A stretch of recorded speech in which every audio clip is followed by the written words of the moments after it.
lot of people, think that we could have won. And in fact, I think about 40% of the people still don't think we won. I understand that. You understand that, Mr. President? I understand that. Yeah.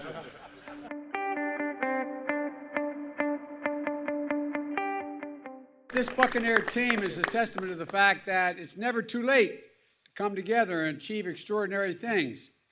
A lot has been made about the fact that we have the oldest coach ever to win a Super Bowl and the oldest quarterback to win the Super Bowl. Well, I'll tell you right now, you won't hear any jokes about that from me. As far as I'm concerned, there's nothing wrong with being the oldest guy to make it to the mountaintop. That's how I look at it.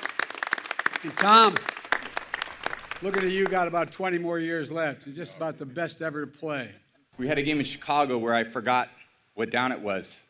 I lost track of one down in 21 years of playing, and they started calling me Sleepy Tom. Why would they do that to me? All kidding aside, you guys did it the hard way. And I hope you all know just how important it was after such a tough year for the nation. In the middle of a long, dark winter, every Sunday, people were able to sit down and watch you play. You created memories that helped folks make it through and believe that we could get back to normal again. And you did it as a team, trailblazers, including the first team with 2 women full-time coaching positions. Your team stepped off the field, too, donating millions of meals to families in need, helping Americans exercise their sacred right to vote, including at the Raymond James Stadium. Your stadium also became a lifeline for families in Tampa Bay this spring, administering nearly 200,000 vaccine shots. And y'all who don't have a shot, man, get one, okay? Amen. Get one.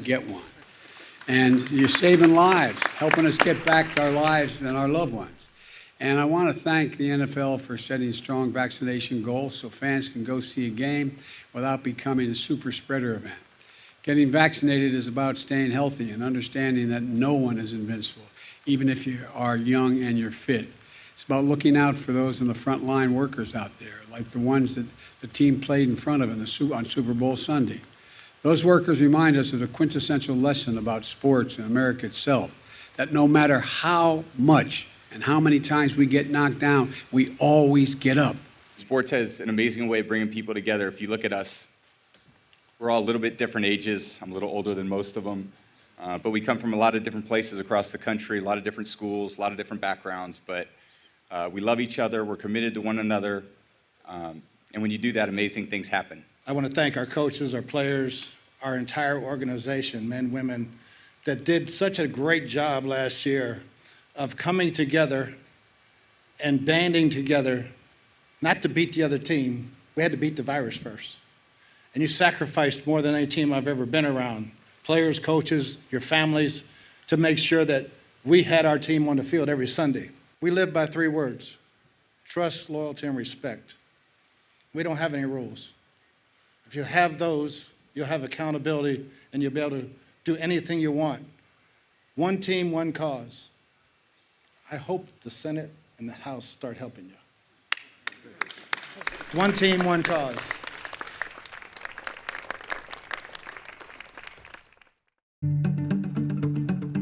And if anybody is lying here, Senator, it is you. And Senator Paul, you do not know what you are talking about, quite frankly. And I want to say that officially. You do not know what you are talking about.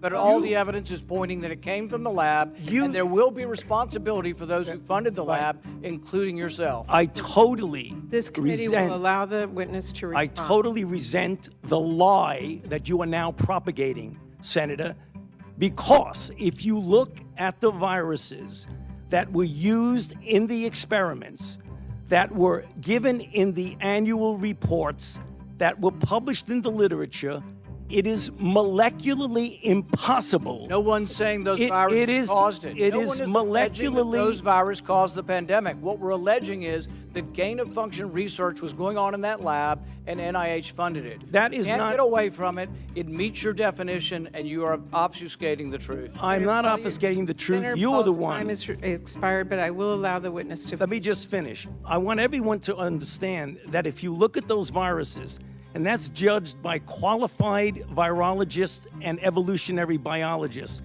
those viruses are molecularly impossible No one's to saying result they are. No in one's saying those viruses SARS-CoV-2. caused the pandemic. Senator Paul, We're saying they are gain-of-function viruses because they were They're not. animal viruses that became more transmissible in human, and you funded it. And won't you admit the truth. and you Senator implying Paul, your time has expired, and I will allow witnesses who come before this committee to respond. and you are implying that what we did was responsible for the deaths of individual.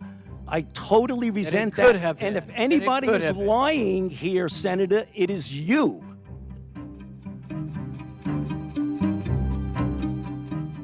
This is a pattern that Senator Paul has been doing now at multiple hearings based on no reality. He keeps talking about gain of function. This has been evaluated multiple times by qualified people to not fall under the gain of function definition. I have not lied before Congress. I have never lied, certainly not before Congress. Case closed.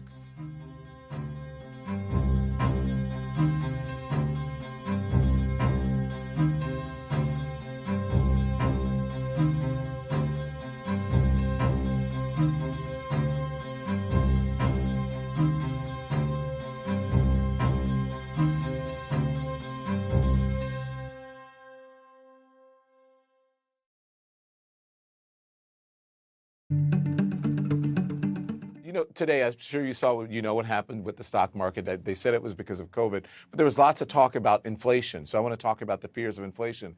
President Biden pushed back, assuring Americans that the price increases that they've seen hitting their wallets are temporary. Now, last week, you questioned the Federal Reserve Chairman Jerome Powell and expressed concern over prematurely raising rates and what that could mean for marginalized communities. What are your biggest concerns over inflation, Congresswoman? Well, here's the deal with inflation, is that if we do not get the root cause of these price increases right, then policy decisions could be made that could really negatively impact your life, boost unemployment, and again, increase interest rates. And we do not want that. So it's really important that we get the diagnosis right into what's going into these price increases. When you look at what actual prices are going up, it's in very specific sectors. If this was an overall inflationary issue, we would see prices going up in relatively equal amounts across the board, no matter what the good is. But we know what's getting expensive. Things like the cost of lumber, items like cars, whether they are new or used, and other sorts of items that rely on shipping and shipping containers coming in from overseas. These are very sector specific, which means that these are due to supply chain issues. That means that we don't have enough ports that can accommodate all of the backed up ships that are trying to come in. It's because we don't have enough computer chips that are produced by just a handful of factories in the world that go into these vehicles, which are then causing a rush on used vehicles. And it's because of all of the rush on demand to build and to remodel homes during lockdown. And the reason it's important for us to understand that is because the solution to that is, guess what? Infrastructure. Yeah. We need to put in more money and more funding so we expand ports so that we can add resilience to our supply chain. That's what we can do if we get it right. We actually support these infrastructure investments and make sure that we protect not just the size, but potentially make it bigger. Now, if we get it wrong, if we say this is inflation, that this is an inflationary trend, et cetera, what's going to happen if we get it wrong? We put policy pressure and political pressure on the Fed to increase interest rates, which will drive up the rate of unemployment, which is the exact opposite thing that you want to be doing in such a fragile state of our economic recovery post-COVID. Okay. So that's why it's so important that we get this right and put the politics aside. Would President Biden ever call former President Trump and say, I need your help?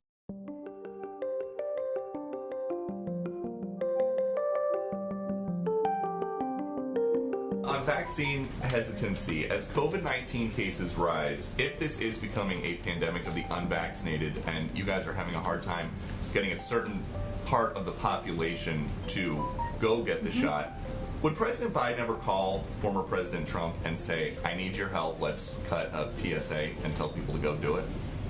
Well, first I would say that what we've seen in our data is that the most trusted voices are local officials, doctors, medical experts, civic leaders, clergy from time to time, and that is where we've really invested our funding and our resources. We've seen almost every former president play a role in putting out a PSA, making sure people understood in the country that the vaccine is safe and effective.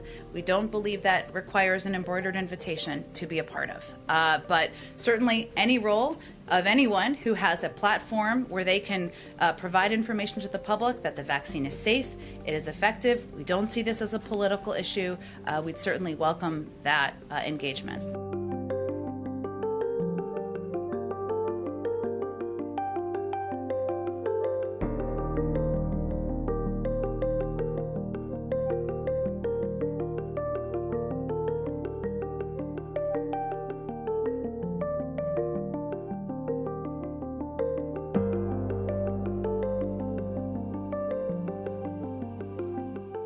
Right now, the COVID-19 vaccines are available to millions of Americans, and soon they will be available to everyone.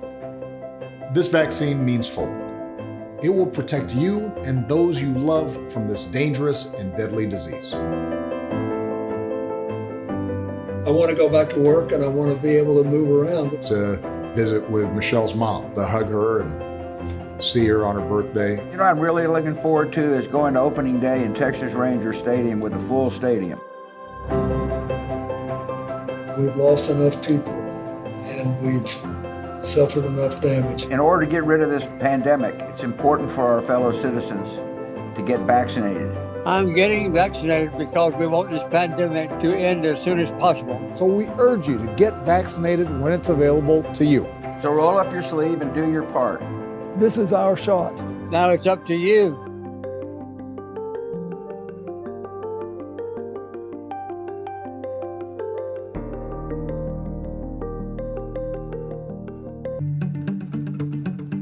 Why does the government have a list of these 12 Americans? There's no secret list.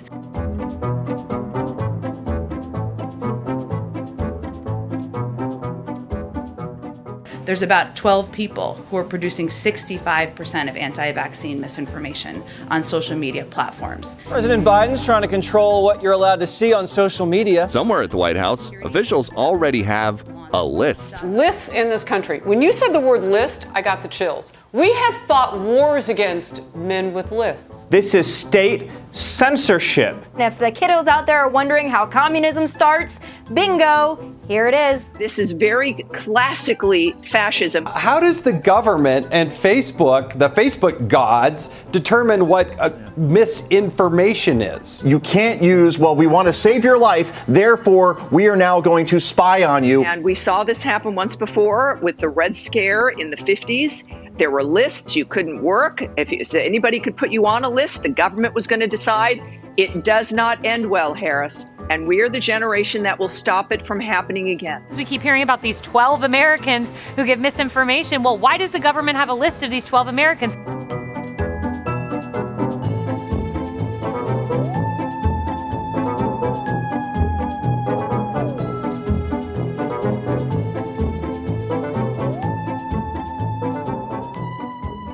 And then speaking of misinformation and the announcement from yesterday, for how long has the administration been spying on people's Facebook profiles looking for vaccine misinformation? Well, that was quite a loaded and inaccurate question, which I would refute. How?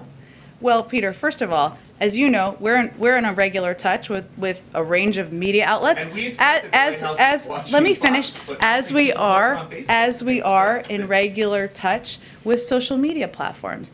This is publicly open information, people sharing information online.